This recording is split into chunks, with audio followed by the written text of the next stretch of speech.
Moussousou a bloqué madame. Moussousou a bengi moi. Kaluma, avocat au barreau de Quino.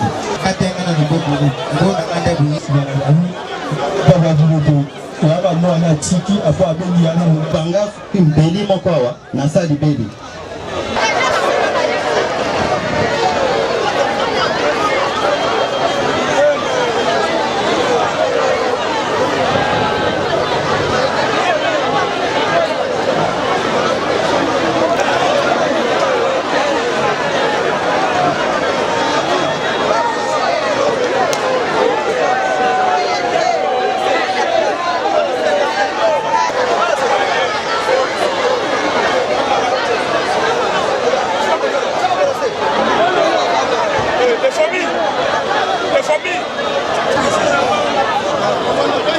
Kinshasa Matete, siégeant en matière répressive au premier degré, déclare son regard. Kabouya et la prévenue Mayala Mbamba, après que tous les prévenus comparaissent en personne, non assisté de conseil. Ainsi, l'état de la procédure, le tribunal s'avise qui joue au dossier la lettre de transmission sous le numéro 2135 par FL 0067 62 Pro 23 KNG bar 2019 du 31 octobre 2019 adressé à Madame le président du tribunal de grande instance de Kinshasa Matete par le procureur près le même tribunal qui, par sa lettre, a traduit en procédure de flagrance le prévenu précité. Et cela étant, le tribunal est saisi à leur égard sur cette même lettre de transmission.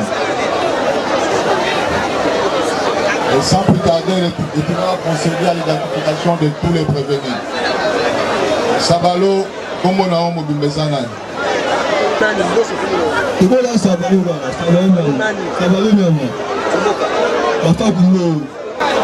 Yohan. Ok, Yohan. Obotami wapi? Kinshasa. Kinshasa mkoloni.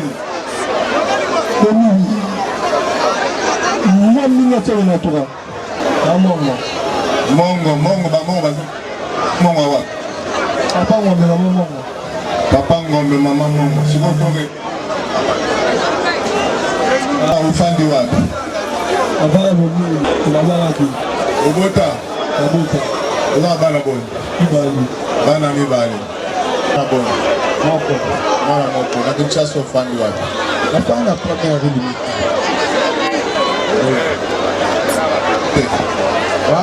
Eza la vérité.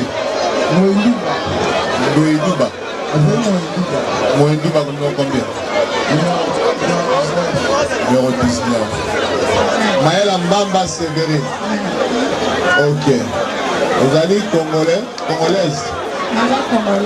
Congolaise, hein? Bonga Yasa. Michon Yasa. Obotama. Naza mwana c'est Mwana c'est. Pas anniversaire, on fait karaté. Date Obotama. Le 17 et le 7e mois à Makala. C'est bon, pas là? On va aller à Kofa. Naza na bana 7 mois à Kofa à Kigalisi. Na famille na Mbakana na Mombele. Mbakana na Mombele. Kache Manunu. Avenue Mbakana. Avenue Mbakana. Aya Kenya Bolo. Na Kenya Bolo kute. Nalo Kenya te. Sabalo. Kenya Bamoko. Kenya Baramoko. Osalaka mikolo boni kuna uwa mbula boni. Naumelaka. Umelaka. Baba kondanaka yo. Abokananga to bapropozanga. Pardon? Bapropozanga. Baproposaka yo. Ozali na mineur. Kala de prison. Abokananga to bakokonanga muto tapatela. Siko ça bakondanaki na combien de mois ou combien d'années? Et pour aller pour la bapropozanga 6 ans. 6 ans. Pendant 3 ans. Kabouya. Oui. Pourquoi prison d'armée? Ah, mais pas Bino, le sac que vous avez, vous avez une relation. À mon côté. Sabalo, maman, vous avez une maman, on a oublié maman Bissou. vous avez un côté. T'as un côté, toi, un côté. Vous avez une relation mon côté. Il y a une relation avec ton fille. Oui. Relation avec le sac.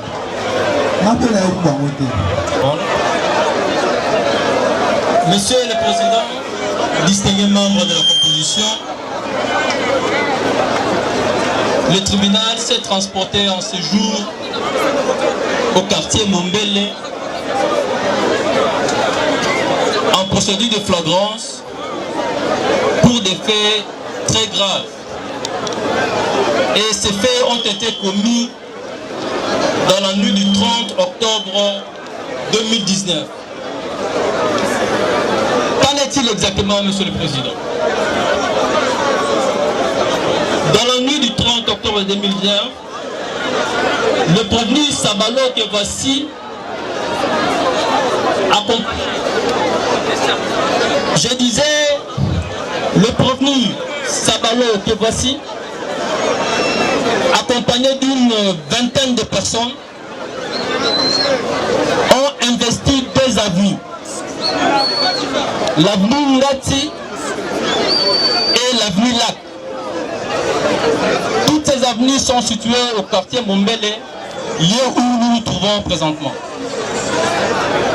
Monsieur le Président, le prévenu Sabalo fait partie d'une écurie qu'on appelle pas d'entrée. Et en cette nuit-là, ils se sont transportés chez M. Konga François, qui habite dans une maison située sur l'avenue Ngati numéro 98. Arrivés dans la dite parcelle où il y a plusieurs maisons, ils sont entrés dans la maison de M. Konga. En entrant, ils ont commencé par casser la porte. Ils sont entrés. Pendant qu'ils opéraient dans la maison, certains parmi eux sont restés à l'extérieur, comme dit pour surveiller le mouvement des passants et tenir les autres locataires en état. Ils sont entrés avec des machettes. Ils ont commencé à tabasser copieusement les occupants de cette maison. Et, Monsieur le Président, ils ont violé la femme de Monsieur Konga, qui est une mère porteuse d'un bébé de 6 mois. Non seulement qu'ils ont fait, ils ont violé cette dame qui vient à peine d'accoucher, ils ont emporté certains biens. Ils ont emporté $2250 et tant d'autres biens, notamment des télévisions et un poste radio, les appareils téléphoniques. Et en sortant, ils se sont transportés sur l'avenue Lac. Monsieur le Président, je disais qu'en sortant, quand ils ont terminé à commettre le fait que nous venons de relater ici, ce groupe s'est transformé au niveau de l'avenue Lac au numéro 4. Et là, nous sommes dans la maison de M. Bitumba, où ils ont récidivé à casser la porte, tabassant les occupants de cette maison, et ils ont emporté certains biens. Monsieur le Président du segment de la composition, le premier Sabalo arrêté a reconnu le fait qui lui sont reprochés. Parce que quand les faits se sont commis, la police a été saisie et a commencé à opérer mutuellement pour récupérer les incivils. Ibaya, Nayo Mogo Sabalo, ça fait 4. Sur les bandes de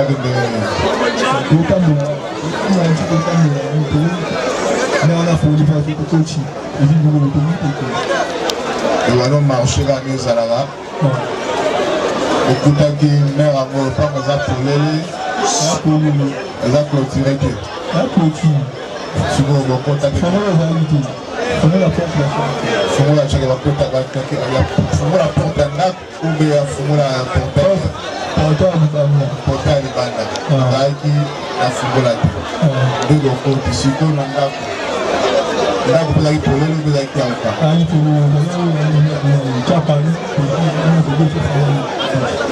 oya kotaka kangi nde mobeti mbaya porte fungola ok siko porte eza libende obi ya libaya ya libende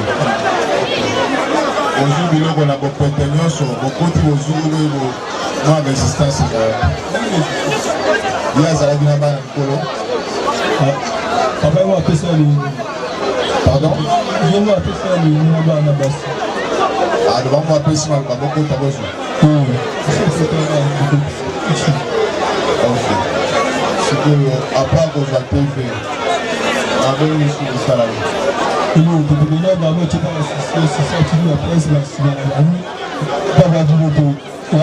atiki apo abengi yana atiki tima mokaye amoni biloko siko biloko akangi bino bamona biloko bakaya biloko te bakaya biloko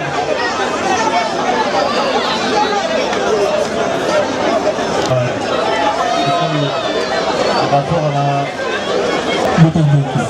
botaki te à part mama wana bato mosusu ya lopango bobetaki te po baza na biso ya bakobima awa moma doni bobetaki te mosusu mpo bayeba bakala na mondele moyibikama te okanga yango nazangabe bakozwama mpe kani ozwami letalali te sikoyo motuna ya tribunal mama wana deklaraki na polise ozwi biloko epi kosangisi na nzoto makasi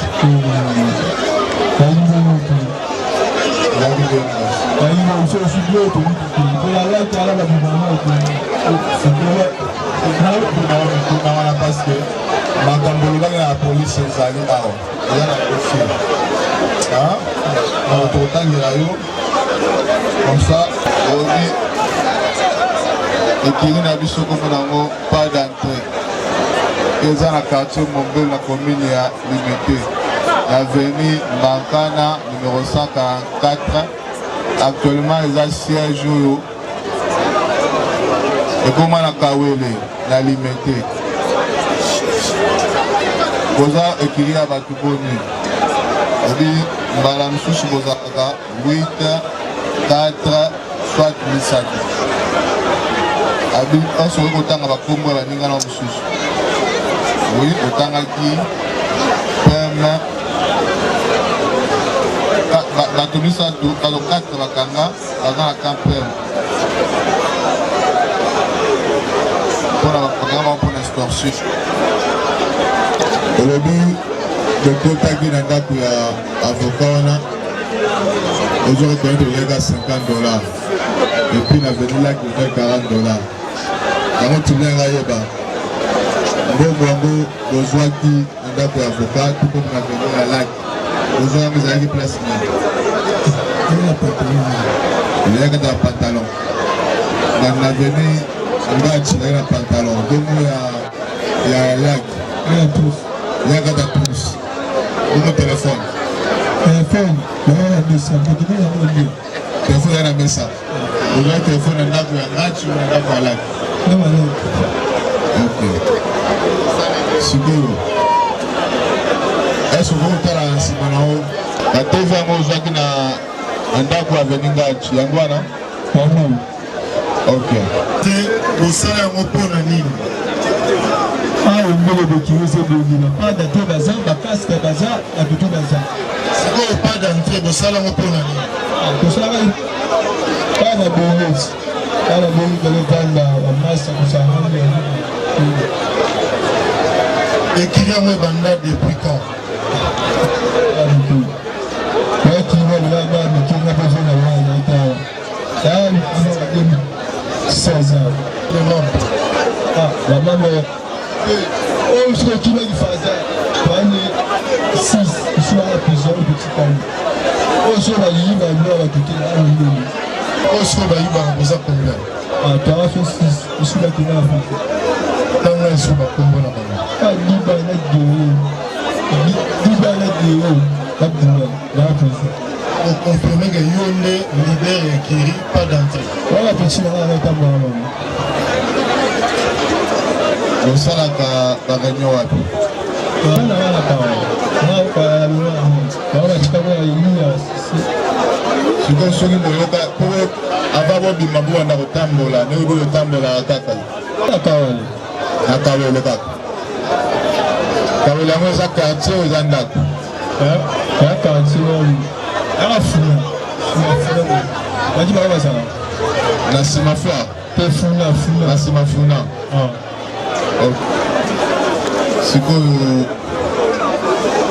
yo lobi ki okendo kota na ndako wana ya nganti na live na baninga na yo. Siko bato baza mpanzi na yo. Pourquoi na liboko na mobile na liboko na mwasi. Donc c'est retrouvé na dossier na bango ndenge.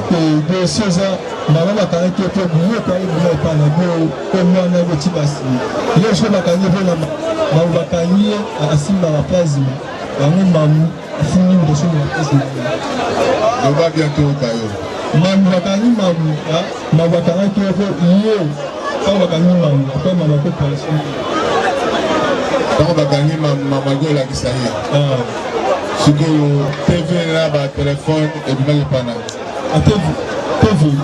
Bana Bana na mama ko na kuna leo. na mwana yetu. Wale ko na ko ko sisi. Sisi. Yesu kwaza. Ah, baba kimi ya FS Market. Sande pale bisanga. La TV bino na ndako na ko ba mapoko na onde na.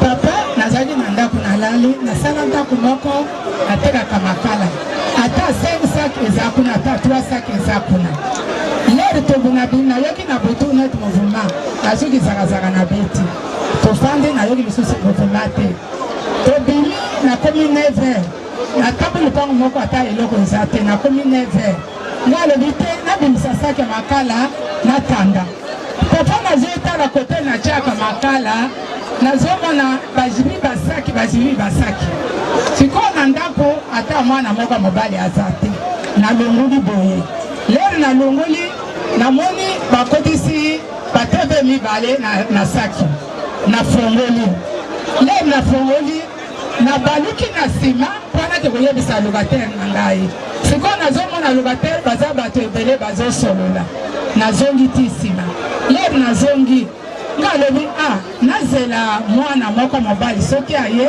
nayebisa ye biloko namoni na lupango sikoyo nafandi le nafandi nga alobi te nakeluka makala na kotanga lisusu te natelemi papa olie nakende na la polisi naloba nalobi na la polisi te olimbisa nga nzambe mpe alimbisa nga nake nasombi makala naye nabandi kotanda nazwi bateve wana nakotisi na ndako nabandi kotanda makala lere nazotanda makala naluka ti 16h namona papa aye kobima na sabalo otyaki bateve wapi ona tyaki awa na ndako nga lobi awa na ndako okomaki te nga namonaki te nga namoni bateve kote natyaka makala nazwi natye na ndako nayebisi papa mopepe zela bateve nga nazwi napesa yo nakoti na ndako nazwi bateve wana mibale napesi akufi innocent moto ayebi nzambe oyana yebisa na polisi mwana na pataka ye bien yo ezozela bana mibali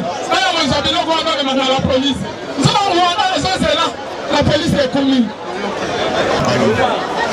sikoyo tinangeyeba akangi oponani akanaki yesikaki alakisi mamwana azalana tina biswa nayebi pipisi na epete abinaka bakangi na yo te tv esimba tv maokala na 2017 na epeti maya akarangoesa ekonomi mama bazongisa bisi donc mpona sikoyo ayebi na apopi matala Billy Kaluma, avocat au barreau de Quino. en tant que tant que procédurier, respecter la procédure également. Merci, mes retenus. Azui, Nakangi, Chakaba, Bakan, puis Nakangapi, Nakadena. Nathalie Télévision jusqu'à 23h15. Nayoki net pour 18 ans. La côté n'a la chambre de la même pas 30 minutes. Nazala qui surpris. Ya komona porte efungwami mbala moko. Amoni neti lumière ekoti na ndako. Quand on a senti neti lumière, la ligne na pimaka kaboye na sutuki ye mwana mobali oyo sabalo. Asotelenga mbala moko na kingo. Tolalaki madame Ali mwana bébé ya 6 mois katikati ngai mopanzi. Tellement nga mutu na yoka ki mouvement liboso quand on a mis la télé mandeye a bloqué ngai. Tant a bloqué nga mosusu oyo bazalaki po bakotaki vraiment ébélé. Ils étaient plus de 9 na katanga et ba mosusu nge batikala ki libanda. Ba voisin oyo bazalaki na katanga parce que c'était à 0 des opérations et salama. Ba voisin balalaki na mté. Babandaki observer mouvement ya kokota ya bato na katanga lopango. Alors Moussousou a bloqué madame, Moussousou a bendi moi. Nayoki ye abando ko poser la question. Bimi sambongo. Alors bi papa, naza na mbongo te. Bimi sambongo soko za na mbongo te tozo boma yo. Mbala moko ngana ye toza na se Moussousou aye ko bloquer na maboko. Ya kanginga na gauche, azo chubanga mbeli moko wa na sali beli.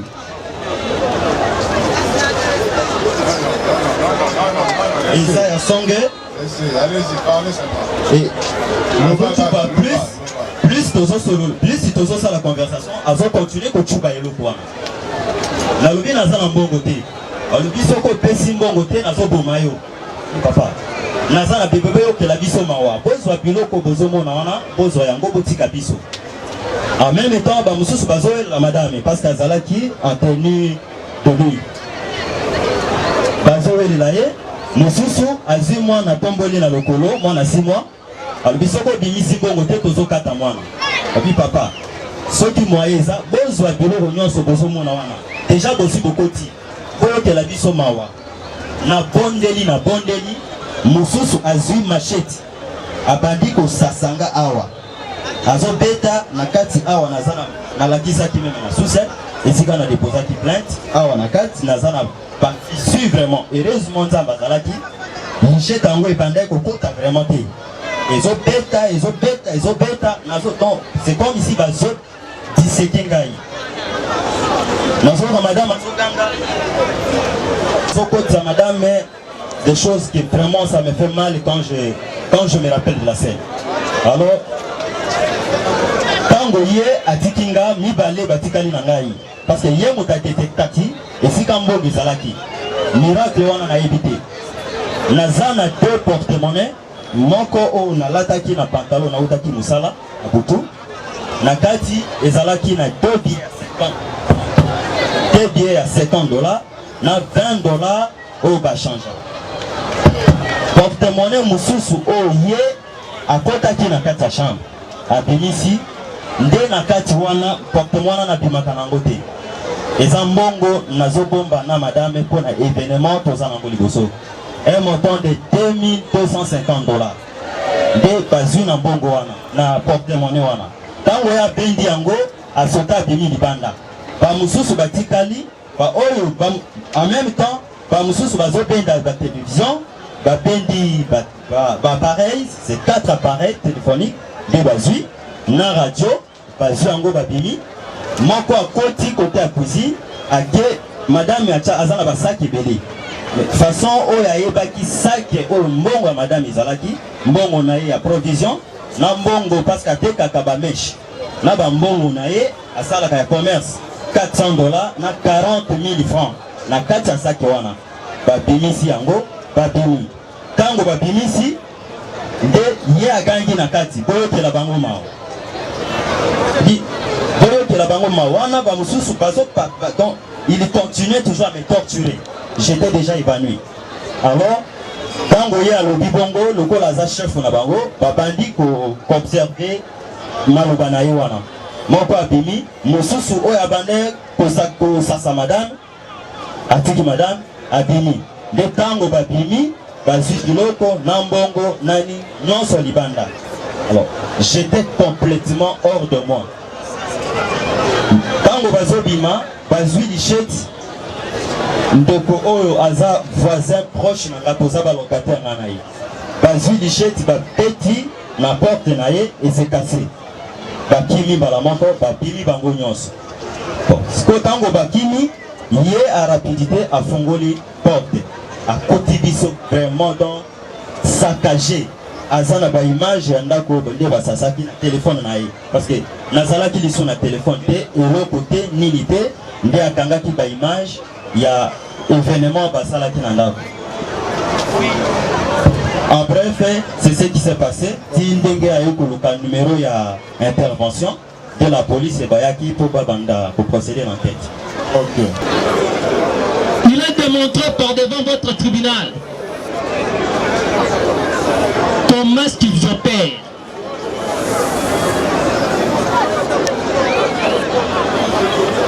Les faits sont tellement clairs que ces faits ne peuvent être résumés qu'en cruauté. Des hommes sans foi ni loi.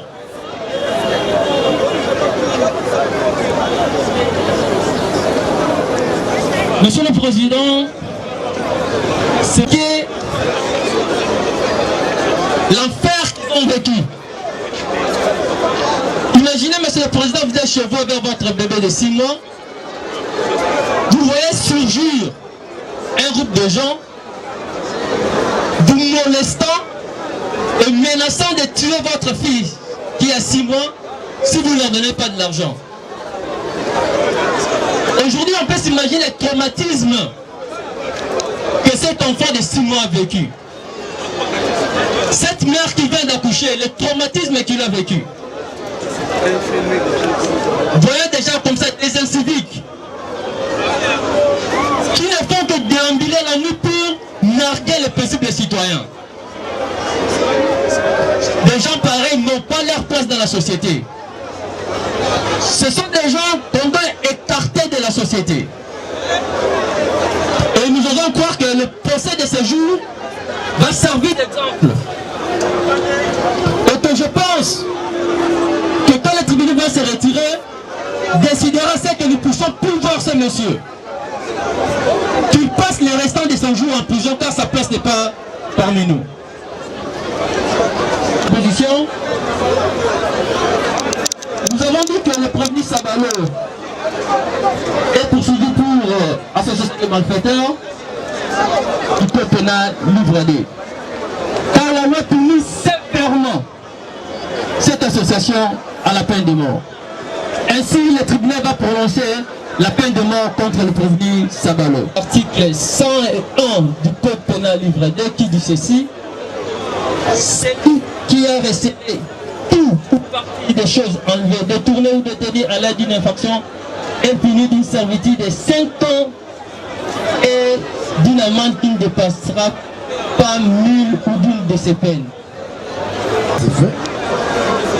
Il a facilité la tâche du tribunal et même du ministère public qui, peut-être par rébellion, il a requis la peine de mort. Alors il s'est réservé un moratoire. Quant à ça, Monsieur le Président, nous le savons, l'association des malfaiteurs requiert une entente,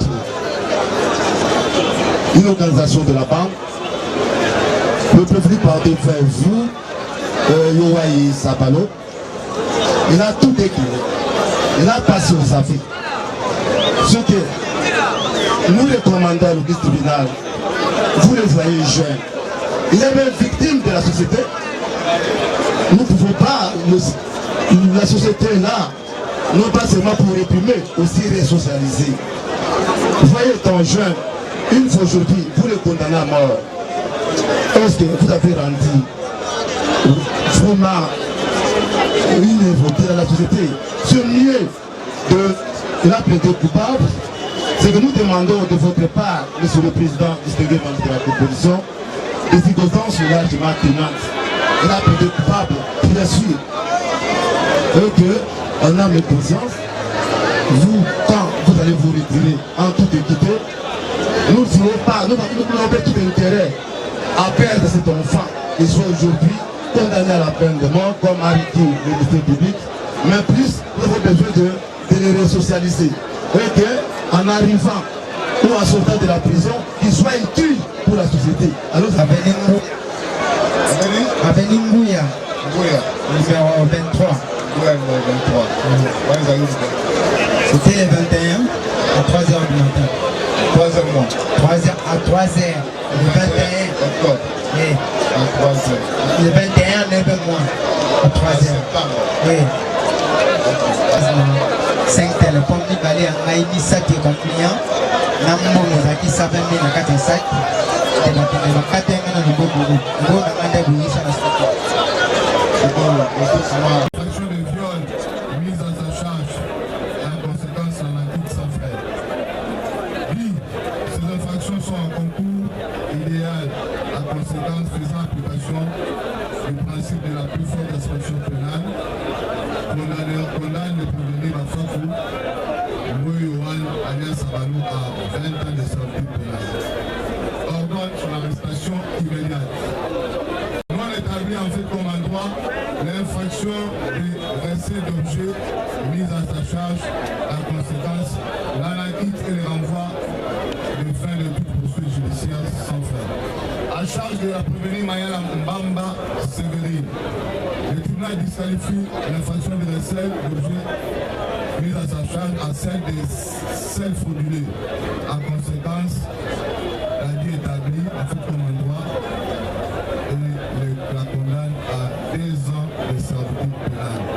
Antoine, il a déclaré partiellement fondé en conséquence, condamne le prévenu à faire du mot et le préjudice conféré. À lui d'office, nommé Konga François, Vodi, Moussala, Jean Bosco et Moukaba par le prévenu Bafa Congolo. Ordonne la restitution de la télévision au nommé Konga François et Vodi, Moussala, Jean Bosco. Condamne le prévenu Bafa Congolo, Yohan alias Sabalou et Maya Mbamba Sévérine Offray d'instance en raison de 2 tiers pour le premier et 1 tiers pour la seconde. Péage d'année légale, à défaut, il subit 60 jours de contrainte par corps pour le premier et 30 jours de contrainte par corps pour le second. Ainsi jugé et prononcé par le tribunal de grande instance de Kinshasa Matete, siégeant en matière répressive à son audience en Florène du 31 octobre 2019, à laquelle on s'est joué à séjour la première composition avec le concours de M. Kamoni, officier du ministère public, avec l'assistance des infirmiers pour la greffier du siège.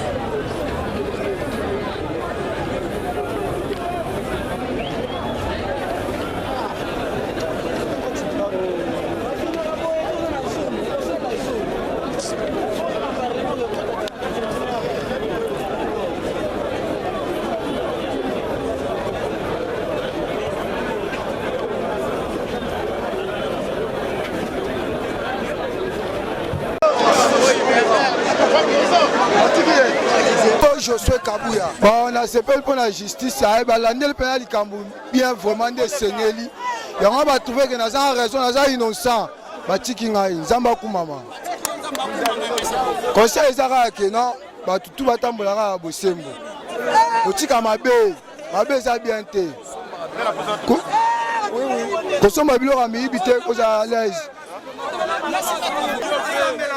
Oui, je suis ravi qu'il ait acquitté purement simplement.